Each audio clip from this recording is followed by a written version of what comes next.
Bien, buenas tardes a todos.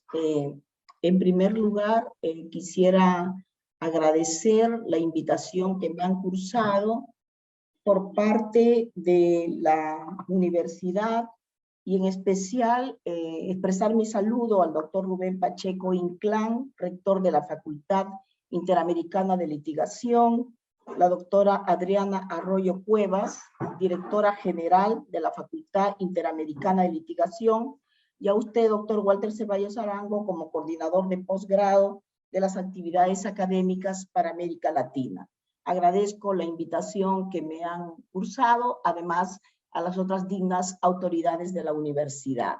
Esta cumbre internacional, Sistema Anticorrupción y Delitos contra la Administración Pública, desde una perspectiva multidisciplinaria, permite que varios países, como es el caso de Argentina, Paraguay, Ecuador, Perú y otros países invitados, incluido México, podamos participar para dar nuestras reflexiones acerca de un tema tan importante que es común para todos los países de América Latina, como es el caso de la corrupción sistémica que agobia a nuestros países y que tiene repercusiones nefastas en el tema del goce efectivo de los derechos humanos. En ese sentido, la ponencia de hoy día estará dedicada al procesamiento de los casos de megacorrupción en Perú. Entonces, yo le voy a pedir, doctor Walter Segarres, ahí tiene el título, por favor pase a la otra diapositiva y me la va avanzando de acuerdo a cómo vamos avanzando. Miren ustedes, en primer lugar, la anterior, por favor. La primera pregunta que nos tenemos que hacer es que ¿cuánto le cuesta la corrupción al Perú? Diversos estudios se han efectuado al respecto de años pasados, pero vamos a utilizar el último, que es el de la Contraloría General de la República, donde nos establece que Perú perdió más de 24.000 millones en 2021 por casos de corrupción e inconducta funcional. Y entonces les decía yo que esta suma de dinero, que es producto de la productividad, de la riqueza de nuestro país y de los impuestos que pagamos todos los ciudadanos, lamentablemente va a parar en el bolsillo de funcionarios que no merecen estar en el cargo y las consecuencias lo pagan los grandes sectores populares. Hay una gran insatisfacción por parte de los derechos fundamentales, derechos humanos en el orden internacional, y claro, estamos ante una crisis estructural de pobreza en el país que cada día se agobia más con los casos de corrupción y donde las incidencias ya no se ven tanto en los derechos civiles y políticos, sino especialmente en los derechos económicos, sociales y culturales. Y esto se ha visto incluso de mayor medida cuando ocurre el tema de la crisis de la pandemia. Pasamos a la otra, por favor. He traído este documento que yo les recomiendo que lo lean, Incidencia de la corrupción y la inconducta funcional en el Perú, año 2020, es un documento de trabajo de la Contraloría, donde solamente quiero que vean este esquema del ecosistema de control en el Perú. Entonces se va a ver que existe un control externo, ¿no? Y hay un control social. Entonces, la Contraloría General de la República y el Congreso aparecen como temas de un control externo, donde hay un control previo, y por la Contraloría puede ser un simultáneo y un posterior. Existen los gobiernos regionales y los gobiernos locales, la Defensoría del Pueblo, un control social aparte de los medios de comunicación y de la propia población. Y yo creo que el control represivo al que nosotros nos abocamos por parte del Ministerio Público y por parte del Poder Judicial llega tarde, cuando el delito ya se ha cometido y lo que queda es para que tanto los fiscales como los jueces enfrentemos y tratemos de juzgar y resolver estos casos de corrupción de funcionarios. ¿Qué ¿Qué significa esto? Que este control preventivo, que debieran hacerlo a nivel de las instituciones públicas por parte de los órganos de control interno o por parte de la propia Contraloría, que establece un control preventivo y un control concurrente, han fallado. Y por eso es que tenemos gran cantidad de casos de corrupción. Y creo que lo positivo es de que esos casos sí se judicializan. Yo he estado en muchos países y ahí en realidad me preguntan que qué pasa en Perú, que los casos se judicializan y se llegan a procesar y se llegan a condenar, a diferencia de otros países donde no pasa nada y donde se preocupan porque incluso los sueldos de los jueces y de los fiscales son muchísimo más altos que los jueces de nuestro país y fiscales de nuestro país. Bueno, eso es un tema aparte, pero sigamos, por favor, doctor Walter. Decirles que en el caso peruano tenemos desde el año 2001 una jurisdicción especializada que se crea a raíz de una famosa difusión de un video, del video Curi Montesinos, el ex asesor presidencial del expresidente Alberto Fujimori. Ese es un sistema anticorrupción, se centra en el Distrito Judicial de Lima con proyección nacional y luego, cuando entra en vigencia el Código Procesal Penal, en el 2011, ya lo dijo el doctor Neira, este es un sistema anticorrupción, se va a dividir y va a haber los casos en liquidación y los nuevos casos con el Código Procesal Penal.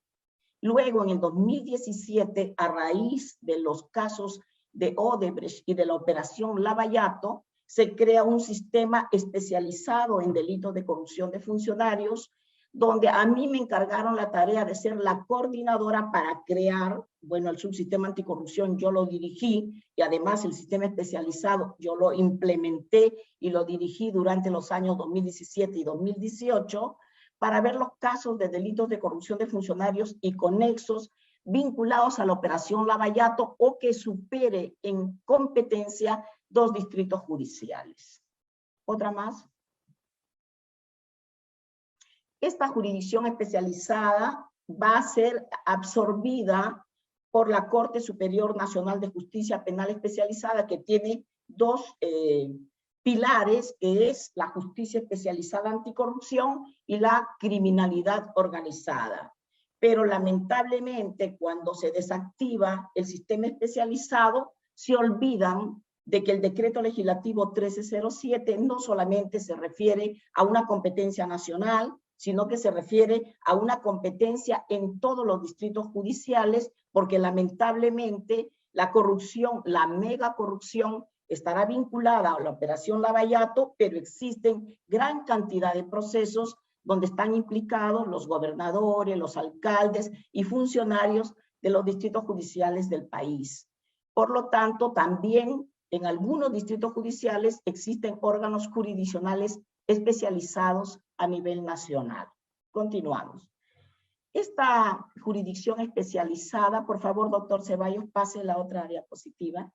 Esta jurisdicción especializada tiene la gran virtualidad de que a nosotros nos permite ver casos no solamente de competencia nacional, sino también casos grandes de corrupción a nivel distrital y a nivel local.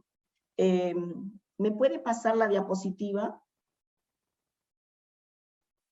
Quisiera decirles que en los casos vinculados a la mega corrupción, en realidad los grandes casos se vieron en el 2001, cuando se vio la difusión del video Curi Montesinos, pero luego, en el 2011, había corrupción, pero estaba un poco solapada en casos que no eran de mega corrupción, hasta que se conoció el tema de la operación Lavallato. Y hay una gran cantidad de casos, pero solamente para que ustedes tengan una idea, me gustaría a ustedes colocarles solamente como un modelo los casos vinculados a expresidentes de la República. Entonces vamos a ver que el presidente Alejandro Toledo, que en estos momentos se encuentra en los Estados Unidos, él está siendo investigado, ya está acá con el proceso avanzado, pero lamentablemente está fuera del país, Él está por el caso del proyecto Corredor Vial Interoceánica Sur Perú-Brasil, tramo 2 y 3. Tuvimos también el caso del expresidente Pedro Pablo Kuczynski, donde se va a ver el caso Odebrecht con la empresa Westfield, el caso del expresidente Ollanta Humala, donde se va a ver el caso del gasoducto, y donde está la esposa del expresidente, la señora Nadine Heredia, que según la tesis fiscal sería una funcionaria de facto. Aquí el día de hoy va a exponer un gran profesor universitario que escribe muchos libros, que es Fidel Rojas Vargas. Él, ojalá, que tocara el tema del funcionario de facto, que se utilizó para el caso de Vladimiro Montesinos, ¿no? Y que ahora se va a utilizar para el caso de la esposa de un expresidente como funcionaria de facto. Ella era la primera dama. Entonces, a ver qué virtualidad va a tener, porque el funcionario de facto incluso fue una figura recogida y aceptada por el Tribunal Constitucional de Perú. Luego hemos tenido también el caso del expresidente Martín Vizcarra, pero no como presidente de la República, sino cuando tenía la gestión de gobernador de Moquegua por el caso Hilo y Hospitales de Moquegua. Y lamentablemente también se tuvo, estos están en preparatoria, la última es una investigación preliminar contra el expresidente Alan García, que lamentablemente lo digo porque ya saben ustedes, él se suicidó, ¿no? Entonces ya la investigación contra él no pudo seguir, pero continúa contra las otras personas que están implicadas en el caso donde a él lo habían citado y le habían dictado un impedimento de salida del país. Entonces, miren, yo creo que no hay un país en América Latina, y lo puedo tener totalmente segura, América del Centro, América del Sur, que tenga casos vinculados a expresidentes de la República como lo tiene Perú. No, estoy totalmente segura, porque he ido por varios países, porque me han invitado, y estoy segura que no lo hay. Entonces, no es que nos sintamos orgullosos de ello, por supuesto que no. Nosotros no quisiéramos que la clase política que llega a dirigir el país esté inmersa en casos de corrupción. Nos preocupa más bien, nos preocupa una situación de este tipo. Seguimos. En el caso de Perú, ya les dije que hay una jurisdicción especializada desde el 2001, lo mismo pasa con la Procuraduría Pública, que ve los intereses del Estado, y el Ministerio Público, que es el equipo de fiscales. Para conocer los casos de megacorrupción, se creó el equipo especial de fiscales del caso Lavallato. Fueron creados el 26 de diciembre de 2016 para ver las investigaciones vinculadas con delitos de corrupción de funcionarios y conexos. ¿Por qué conexos? Porque generalmente se dan casos de encubrimiento real, personal, falsificación de documentos, etcétera, ¿no? Lavado de activos y delitos tributarios en que habría incurrido la empresa brasileña Odebrecht y otros. Pero luego se va a ampliar las competencias en agosto del 2017 para ver los casos de lavado de activos y procesos de pérdida de dominio, y finalmente el 20 de junio del 2019 para ver los temas de delitos tributarios. Y se va a incluir a las sociedades del grupo económico Odebrecht. ¿Por qué? Porque es la empresa Odebrecht la que se va a someter a un proceso de colaboración eficaz en el país. En el país se aceptaba la colaboración eficaz, pero para las personas que son sujetos activos del delito, pero no para las personas jurídicas. Entonces se tenía que regular esa figura y por lo tanto se amplió las competencias, ¿no? Ahora las personas jurídicas pueden ser implicadas en los procesos, por supuesto por el principio de legalidad, serán a partir de los hechos desde que se da la ley, pero para efectos de responsabilidad civil se pueden, estas empresas podrían suscribir los acuerdos con los fiscales. Entonces, fíjense, tenemos este equipo especial que tiene una carga, pase por favor, estábamos bien, que tiene una carga procesal a la fecha de 95 carpetas fiscales principales. ¿Por qué le digo carpetas principales? Porque de esas carpetas principales, a su vez, se derivan otras investigaciones. Lo que importa es que en investigación preliminar, y ojo, hay que tener mucho cuidado con esto, hay 47 investigaciones preliminares, en preparatoria hay 40, en etapa intermedia tenemos 7 y en juicio oral tenemos 1. Entonces, claro, la primera pregunta que nos tenemos que hacer en un tema de procesamiento de grandes casos de megacorrupción es que cómo después del año 2017, porque acuérdense que en el 2016, en diciembre, entre noviembre y diciembre, se suscribe el acuerdo de la empresa Odebrecht en los Estados Unidos y se conoce de las repercusiones de corrupción en casi todos los países de América Latina, entre ellos Perú. Y ahí es donde se va a crear el equipo de fiscales Lavallato. Han pasado, del 2017 son 5 años y estamos en juicio oral con un caso.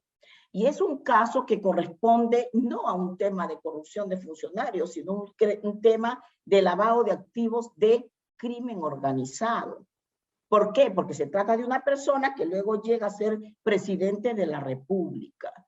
Número de procesados, 1.100 procesados, pero hay algo importante que rescatar, que las sentencias de colaboración eficaz llegan a 20 y hay varios procesos en trámite, ¿no? Entonces, tendríamos que tener en consideración que cuando se inician estos procesos, los delatores de Brasil ya tenían toda una información que brindar al equipo especial de fiscales de Lavallato en Perú, lo que ha facilitado la tarea, ¿no? Porque de lo contrario sería mucho más difícil avanzar cuando se trata de investigaciones donde el crimen organizado se inserta en las altas esferas del poder. Se trata de crímenes clandestinos, donde no se conoce y mucha prueba indiciaria se tiene que utilizar. Pero si tenemos colaboradores eficaces o delatores, como le llaman en Brasil, entonces la situación un poco se va arreglando. Continuamos, por favor. Otro caso de mega corrupción, estamos hablando de 2, solamente voy a traer a colación 2 casos de mega corrupción, porque luego el doctor Bonifacio Meneses, que es mi compañero de trabajo, juez superior del Distrito Judicial de Lima, abordará los casos de los altos cargos de la nación. Pero claro, muchos de los altos cargos de la nación no solamente cometen en ejercicio de sus funciones delitos como prevaricato, abuso de funciones, sino que la mayoría de los casos están vinculados a corrupción de funcionarios también. Pero esos casos no lo ve el equipo especial de Lavallato. Entonces, miren, lamentablemente, en julio de 2018 en Perú, volvimos a lo mismo del año 2001. Cuando se difundió el video Curi Montesinos, estamos en septiembre del 2001, ahora nos trasladamos a julio del 2018 y tenemos los famosos audios de la vergüenza o CNN audios. ¿Qué significa esto? Que luego de muchos años, 17 años, nuevamente Perú volvía, 2001 Vladimiro Montesinos, 2017 Operación Lavallato, y ahora nos encontramos con otro gran caso de megacorrupción que está vinculado a funcionarios del sistema de impartición de justicia. Y esto fue de tal trascendencia que trajo consigo la reforma constitucional de 2 artículos de la Constitución para cambiar a los miembros del Consejo Nacional de la Magistratura, que son un factor importantísimo en el sistema de justicia en el país, porque son los que van a seleccionar a los jueces y fiscales, van a ratificar a jueces y fiscales, una figura que no existe en ningún país, que se llama ratificación de jueces y fiscales. Hay evaluación del desempeño, pero en nosotros es ratificación más evaluación del desempeño, y además va a haber esta nueva institución constitucional, el caso de los procesos disciplinarios de los jueces y fiscales supremos, pero además de otros jueces y fiscales, si es que ellos consideran que la infracción disciplinaria es grave. Este consejo pasa a ser sustituido por la Junta Nacional de Justicia. Entonces, fíjense ustedes, no fue cualquier cosa, fue algo muy grave que ha determinado incluso un cambio en la Constitución. Ahora, esos casos son de competencia de un equipo especial de fiscales que eran dirigidos por un fiscal supremo titular, pero que luego de que ingresa la última fiscal de la Nación, empieza un gran número de cambios que veremos si serán positivos o negativos para el propio Ministerio Público, y nos encontramos que ya ahora muchos fiscales, mucha rotación de fiscales se va a dar en cuanto a los casos cuellos blancos del puerto. Pero estos casos en el Poder Judicial lo ve la Corte Superior Nacional, porque son cuellos blancos del puerto, es el Distrito Judicial del Callao, que ha tenido ramificaciones en otros lugares, y por lo tanto, si supera 2 distritos judiciales, es competencia de esta Corte Superior Nacional. Y en la Corte Suprema existe un subsistema, podríamos decir especial, que va a ver los altos cargos de la nación, pero también va a ver los casos de los magistrados. Entonces, hay un juez supremo de investigación preparatoria y una sala penal especial que conocen en primera instancia, y en apelación lo va a ver la sala penal permanente de la Corte Suprema. Solamente ella, porque a través de una reforma constitucional se cambia el artículo 93 de la Constitución, y a través de una resolución administrativa, el Consejo Ejecutivo del Poder Judicial dispone que solamente sea la sala penal permanente la que va a ver estos casos, que luego será objeto de la ponencia del doctor Bonifacio Meneses. Entonces, fíjense ustedes, una estadística del caso Cuellos Blancos no la tengo por el momento. Se ha dividido los casos entre empleados de las cortes, fiscales adjuntos, que llegan a ser vistos por la Corte Superior Nacional, pero si son jueces y fiscales superiores van a ser vistos por la Corte Suprema. Entonces, pasemos, doctor, rápidamente, porque en media hora tengo que hablar todo esto, pasemos, y nos encontramos ahora con el problema en el procesamiento. Yo ya les dije que hay un sistema especializado, hay procuradores que ven los temas de la defensa del Estado, que han recuperado mucho dinero para el Estado, mucho dinero. Hay fiscales que están procesando estos casos de mega corrupción, del caso Lavallato, más los cuellos blancos del puerto, pero, y el sistema especializado del Poder Judicial, que no estamos considerando de los distritos judiciales, porque son casos no de mega corrupción, pero sí son casos importantes, porque lesionan los derechos fundamentales en todos los distritos judiciales, donde un alcalde o un gobernador entra en temas de corrupción, se construyen colegios inadecuados, carreteras que inmediatamente se están abriendo, colegios que se están partiendo, puentes que se están cayendo, alimentos que se entregan a niños que están malogrados, bueno, un montón de casos que en realidad nos faltaría, creo, todas las sesiones de esta conferencia para poder abordar los problemas de nuestro país. Entonces, el problema del procesamiento de los casos de mega corrupción, entiendo que el primer problema es el control represivo, porque nosotros, como jueces y fiscales, vamos a conocer casos donde ya el control preventivo y el control concurrente de la Contraloría General de la República y de los propios órganos de control interno han fallado. Y miren, un solo caso lo demuestra. Durante el control concurrente en tiempos de pandemia, se vio el famoso caso Vacunagate, donde incluso en casos de vacunas por el tema del COVID, hubieron casos de corrupción.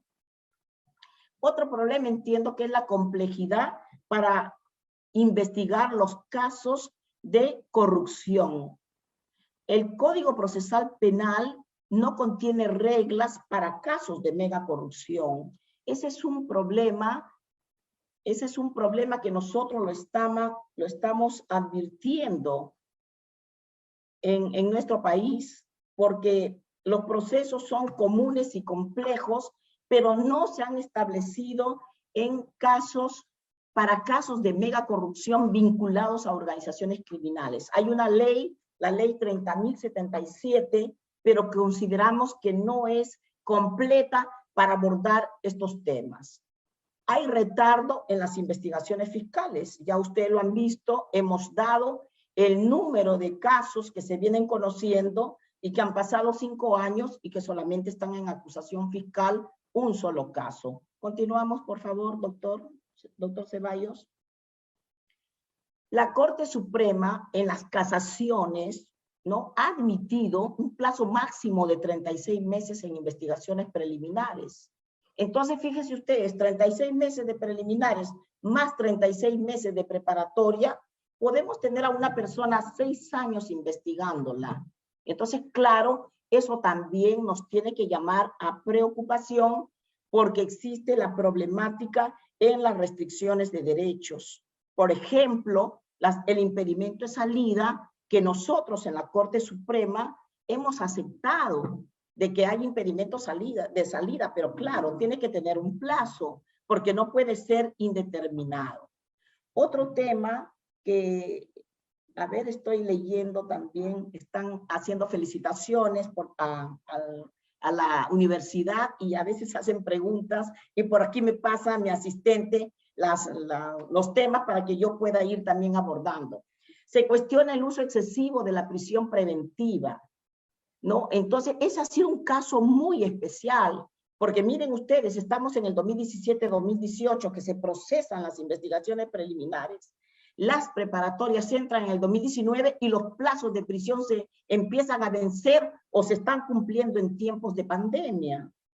Y entonces, claro, tuvo que darse una solución al problema. A la fecha, según me informa el equipo especial Lavallato, se mantienen 12 procesados con prisión porque se venció el plazo o por el COVID. Ahora, también es importante tener en consideración que varios casos se han iniciado por los colaboradores eficaces y también hay que ver el tema de la incorporación de personas jurídicas. Últimamente se han producido muchos casos de corrupción donde están implicadas las personas jurídicas, pero lamentablemente no se introducen al proceso, entiendo yo, porque existen todavía problemas de capacitación de los jueces y de los propios fiscales. Miren, en un sistema acusatorio, el rol del Ministerio Público es importantísimo. Nosotros esperamos como jueces que nos pongan los casos para poder empezar y poder tramitarlos, porque nuestras funciones son funciones de jueces de garantía y de jueces de juzgamiento. Entonces, como dicen, la pelota está en la cancha del Ministerio Público, pero a la hora de las restricciones y de la pérdida de libertad está en poder del Poder Judicial. Y ahí es donde tenemos que hacer las ponderaciones de los derechos. Otra diapositiva, por favor. ¿Ya? Aparte de ello, quería manifestarles ya para ir concluyendo de que en el caso último, ¿no? La fiscal de la Nación, que ha ingresado hace muy poco, ha creado un equipo especial de fiscales contra la corrupción del poder. Así se llama, para que se aboque a dedicación exclusiva de los delitos de corrupción de funcionarios, criminalidad organizada, tráfico de drogas, lavado de activos y conexos cometidos en ejercicio del poder obtenido por elección popular o designación. Entonces, ¿qué es lo que está pasando? Que lamentablemente, doctor Walter Ceballos, nuevamente otro presidente de la República, no quiero decir que esté implicado, sino que hay una presunción de que también estaría implicado en casos de corrupción de funcionarios. Y claro, se ha tenido que crear un equipo especial y nos encontramos en un escenario totalmente distinto. Ahora se plantea si un presidente de la República puede ser investigado durante el ejercicio del cargo por delito de corrupción, si puede dictarse contra él una prisión preventiva, o si la vacancia presidencial sería la figura que se tendría que utilizar para estos casos. estamos viviendo momentos muy complicados. El día de hoy,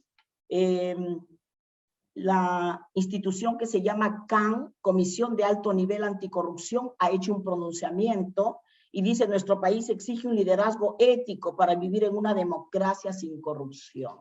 Entonces, como conclusión, yo lo que quiero decir es lo siguiente: creo que no hemos aprendido nada.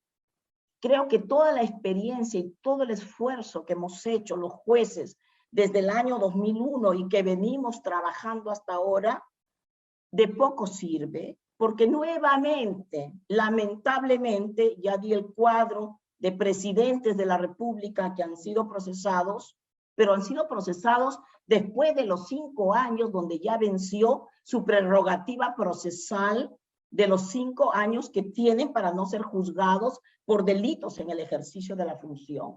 Pero ahora nos encontramos con una situación complicada porque al presidente de la República se le estaría formulando, se estaría sospechando de que estaría también comprometido en temas de corrupción, y existen colaboradores eficaces que se están presentando ante este equipo especial que se ha creado, el equipo especial de fiscales contra la corrupción del poder, que vamos a ver cuál será el resultado.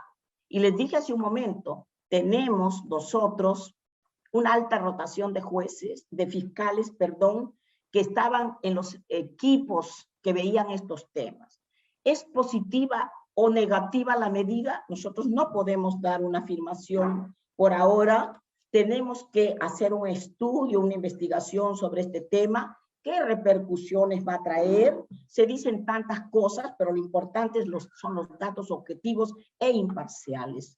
Lo único que nosotros como país aspiramos es, por favor, no más corrupción, no más pobreza, no más discriminación. Muchas gracias. Las gracias a usted, estimada doctora Susana Castañeda Usú, por esta brillante participación. Además, pues muy bien documentada, con toda la experiencia que usted nos trae al haber ocupado estos cargos tan importantes en la lucha contra la corrupción en nuestro país, el Perú. Le agradecemos. Señor doctor Ceballos, una acotación. Dígame. El Poder Judicial no lucha contra la corrupción. Nosotros somos jueces imparciales. Serán los fiscales. Nosotros los jueces procesamos bajo reglas de independencia e imparcialidad. Y si la persona debe ser condenada, la condenamos. Y si debe ser absuelta, la absolvemos. Que eso quede claro, porque no quiero que después digan: la doctora Castañeda está diciendo que lucha contra la corrupción. Nosotros no luchamos contra la corrupción. Nosotros lo que queremos es afrontar los casos de la mejor manera, pero bajo principios, como ustedes están haciendo en este evento: transparencia, ética, justicia, independencia e imparcialidad. Claro que sí, doctora, con toda la mayor de las aperturas, tomamos en cuenta su observación, sí. Lógicamente, deslindando la función, la magistratura, ya que nosotros la consideramos en este evento como docente, como maestra, y ese es un poco también el sentir y el tenor de la facultad al convocar diversos profesionales en diversas áreas. Muchísimas gracias, estimada doctora. Vamos a entregarle justamente por esta dedicación el reconocimiento de nuestra facultad totalmente académico, que es a nombre de la Facultad Interamericana de Litigación, la Universidad de la Barra Interamericana de Abogados, que otorga el presente reconocimiento a la doctora Susana Castañeda Usú por su excelente participación como ponente en la Cumbre Internacional Sistema Anticorrupción y Delitos contra la Administración Pública, desde una perspectiva interdisciplinaria, con el tema el procesamiento de los casos de megacorrupción en Perú, desarrollado los días 25, 26, 27, 28 y 29 de julio, así como el 1, 2, 3, 4, 5 y 8 de agosto de 2022. Ciudad de México, 27 de julio de 2022, firma doctor Rubén Pacheco Inclán, rector de la Universidad de la Facultad Interamericana de Litigación, y la doctora Blanca Adriana Arroyo Cuevas, directora general de la Facultad Interamericana de Litigación, así como el maestro Juan Manuel Guerrero Almaraz, director jurídico para Latinoamérica. Muchísimas felicidades, gracias. que tengan muy buenas tardes. Muchas gracias a usted nuevamente, doctora. Muchas gracias.